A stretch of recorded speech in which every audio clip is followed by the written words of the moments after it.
Hello friends, I am Satpal Verma here, Assistant Professor of English at Government National College Sirsa. Today I am going to discuss a very important topic, that is poetic forms and poetic devices. Dear friends, a basic knowledge of the poetic forms and poetic devices is essential for the better understanding of literature, especially English literature. Some poetic forms are sonnet, lyric, elegy, ode, dramatic monologue, and free verse. As for poetic devices, you can enumerate rhythm and rhyme, alliteration, simile, metaphor, personification, and many more. Well, today the topic of discussion is sonnet and lyric. Dear friends, there are at least 2 sonnets prescribed in the syllabus of BA 3rd semester. School level, you must have studied some of these sonnets and lyrics. So first of all, we shall discuss sonnet. So the question arises, what do you or what do we mean by sonnet? A sonnet is an important poetic form. It is a poem of 14 lines. Means it is made up of 14 lines, or any poem that is of 14 lines can be called a sonnet in a sense. It has an intricate rhyme scheme. The term sonnet has been derived from the Italian word sonetto, which means a little song or a little sound. It was developed first in Italy. As far as major forms of sonnets are concerned, there are mainly 2 major forms, the Italian sonnet and the English sonnet. So first of all, we shall take up the Italian sonnet. Since the sonnet was originated and developed first in Italy, so it is called the Italian sonnet. It is also called the Petrarchan sonnet because Petrarch, a 14th century Italian poet, was its major early practitioner. The Italian sonnet is divided into 2 parts, octave and sestet. Octave means the first 8 lines of the poem, and octave is an Italian word. The octave forms the proposition wherein the poet raises, or you can say describes, a problem or question. Keep in mind, octave is an Italian word.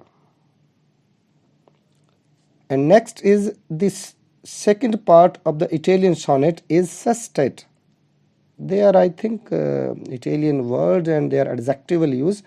So sestet means the 6 lines. Here it means the last 6 lines. In the sestet, the poet tries to resolve the issue or the problem raised in the octave part. I think you are getting my point. In the octave, the poet raises a question, he describes a problem, he talks about a major issue of the time, you can say, and he describes it all in the octave part. And when the sestet part start, you can say in the sestet, he tries to resolve the problem which has been raised or described in the octave. The rhyme scheme in the first 8 lines, that is in the octave part, is A B B A A B B A, and in the sestet it is C D E C D E, or there may be some variation as CDC CDC or CD CD CD. तो 6 lines होते हैं ये. So keep in mind again that the sestet begins with the turn of idea. There is always change in the rhyme scheme, and the change in the rhyme scheme implies that there is a change of idea. There is a turn of idea, and you can say there is a signal of a movement from proposition to resolution, and this turn of idea is technically known as Volta. It is all about the Italian on the Petrarchan sonnet. Well, now we will talk about the second type of sonnet, that is the English sonnet. And the English sonnet was born out of the Italian sonnet form. It was introduced into English poetry by Sir Thomas Whyte and Henry Howard Shorey. The English sonnet has been named after William Shakespeare. You must have heard the name of William Shakespeare. He is famous in world literature as most famous dramatist. And the English sonnet was named as Shakespearean sonnet because William Shakespeare was one of its most famous practitioners. The Shakespearean sonnet is made up of 3 quatrains. Quatrains means 4-line stanzas and a concluding couplet at the end of the sonnet. So we have 3 quatrains, that is 3 into 4, that is 12, and 1 couplet, that is of 2 lines, so we have 14 lines. In the quatrains, the poet proposes or explores an idea, and in the concluding couplet, the poet refutes the idea, or you can say throws a challenge, and again you can say he puts a different spin on the idea or the issue presented in the quatrains. And that is why the concluding couplet of the Shakespearean sonnet is also known as volta or turn of idea. Dear friends, keep in mind that volta is a turn of idea. Here the rhyme scheme changes, and the change in the rhyme scheme implies that the idea being presented by the poet or the sonneteer is also going to be changed. As we have seen that in the Italian sonnet, the volta occurs in line number 9. That is, from the beginning of the sestet part, volta starts, or you can say the volta occurs in line number 9. But in a Shakespearean sonnet or in an English sonnet, volta occurs in the concluding or the final couplet.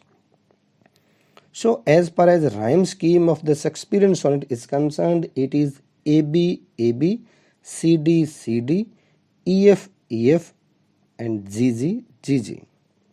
So friends, while studying English literature, you will study and I can say you will come across both Shakespearean and Italian sonnets. As far as famous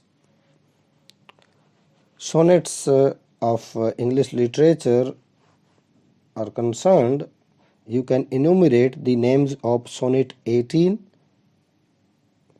On His Blindness, The World is Too Much with Us, England in 1816, and many more.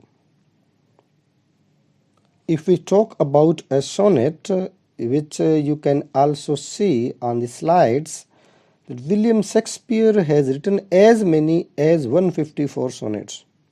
And so Sonnet 18, often titled Shall I Compare Thee to a Summer's Day, is a typical Shakespearean sonnet.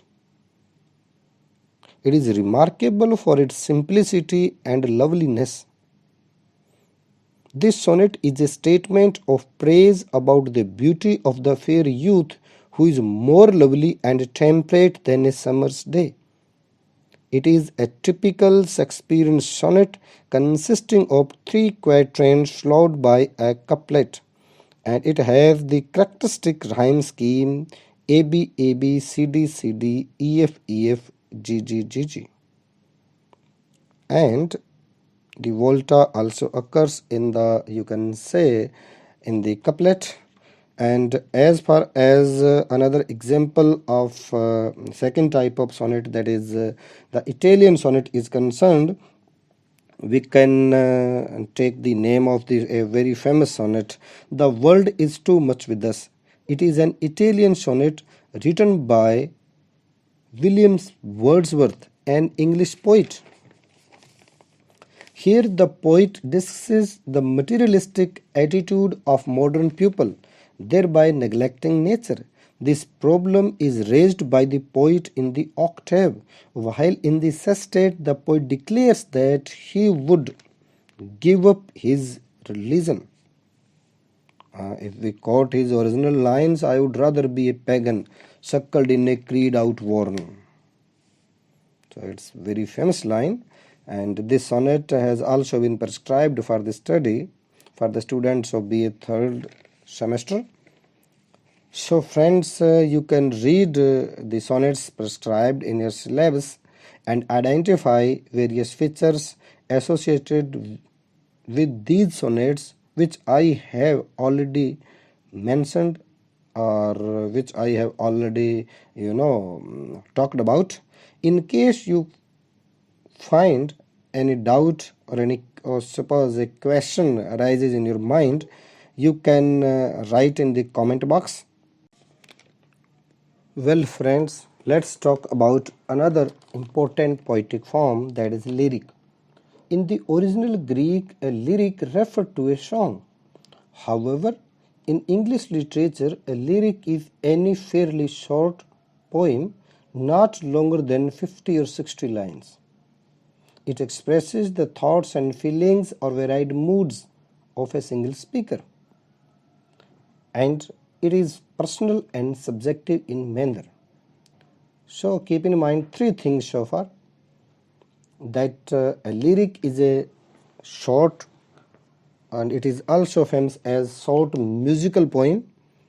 It expresses the thoughts, feelings, varied moods, states of mind of a single speaker, and the so-called thoughts, feelings, state of mind of a single speaker is or are expressed in a personal and subjective manner. As far as speaker is concerned, the speaker of the poem may not necessarily be the poet himself, but we cannot deny the fact that the speaker of the poem may be the poet himself. Both the chances are there. The narrator may be speaking alone, say thinking aloud by himself. In this way, he allows the reader to get an understanding of how the speaker or the narrator is feeling at a particular time and about a particular subject. Let's take up an example. There is a famous lyric, "When I Heard the Fly Buzz," written by Emily Dickinson. Herein, the narrator is conveying his or her state of mind or mood at the time of death. So the idea is clear that the manner is subjective and personal. And what is the subject? The death. What is the time? The time of death. So let's take another example. There is a famous lyric written by Johann Donne, and the name of the lyric is Canonization. Herein, the narrator is addressing another person, and the another person is most probably his beloved. He wants to convey to his beloved that their love can be immortalized, their love can be canonized. Therefore, it is clear that the I of the lyric need not be the poet himself. It may be a fictional narrator as well. Though a lyric is most of the time personal and subjective, but it can be uttered in a public voice on public occasions. For example, Walt Whitman's ceremonial poem, "O Captain, My Captain," deals with the death of Abraham Lincoln, and the speaker, that is I, speaks for the public. So, in the end, let us talk about varied types or various kinds of lyric. But before we enumerate various types of lyric, I would like to say something, and you will be surprised to hear that the range and variety of lyric is immense. Dear friends, that is beyond your imagination, you can say. Lyric poetry comprises most of the poetry written so far, or you can say that most of the poetry written so far can be categorized under a single title, lyric. Therefore, we have love lyric, we have dramatic lyric, that is dramatic monologue, we have long lyric called ode, reflective poetry called elegy. And as far as your own syllabus of BA third semester is concerned, so many lyrics in varied forms have been prescribed for your study. And when you will study your poems, then you can identify and you will be surprised to identify their features. So I hope you have got most of the points about lyric. You can read the poems prescribed in your syllabus and identify their poetic forms, which we have already discussed. In case of any doubt, you can ask me or drop me question or your doubt in the comment box. Thank you for watching the video. All the best, and in the next video we shall discuss another two poetic forms, that is elegy and ode. Thank you. All the best.